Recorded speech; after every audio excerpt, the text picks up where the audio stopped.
Well, let's take you live to Anthony Albanese now. He's taking questions in Canberra. He's talking about the voice, amongst other things. So let's listen in. There's a suggestion. There hasn't been one. There hasn't been one. I want this to succeed. I'm not being dogmatic about this. This is not our proposal. This is a proposal that came from the bottom up. And you need to think of the counterfactual of what happens if this referendum succeeds. If this referendum succeeds, Indigenous Australians will be shown the respect that they deserve.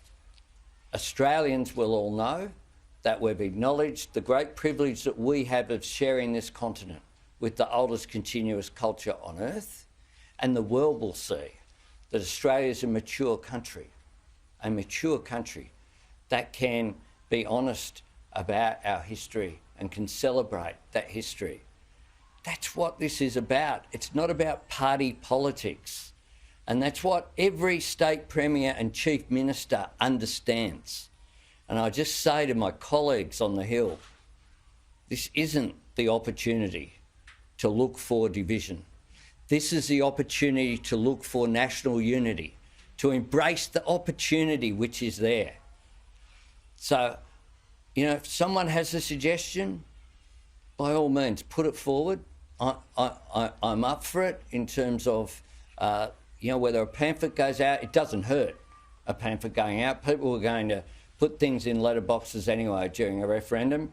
If people want taxpayers to pay for it, there's a judgment call there. Fine.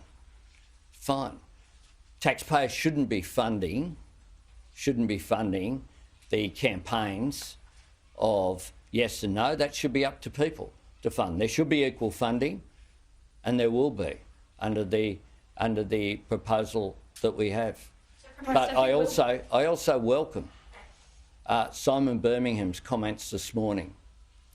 Simon Birmingham has said very clearly that there shouldn't be funding of the yes and no case.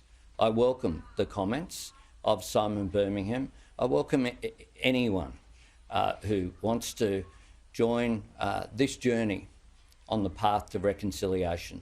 Prime Minister, there are strong indications that Vladimir Putin signed off on the supply of weapons used to shoot down MH17.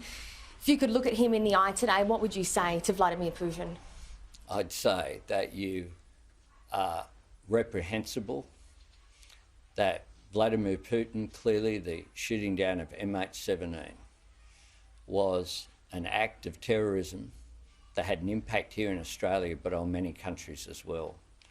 And we will continue to pursue these issues with every avenue at our disposal. So how do you feel about the suspension of the criminal investigation into the downing of MH17? I think I just answered how I feel about it.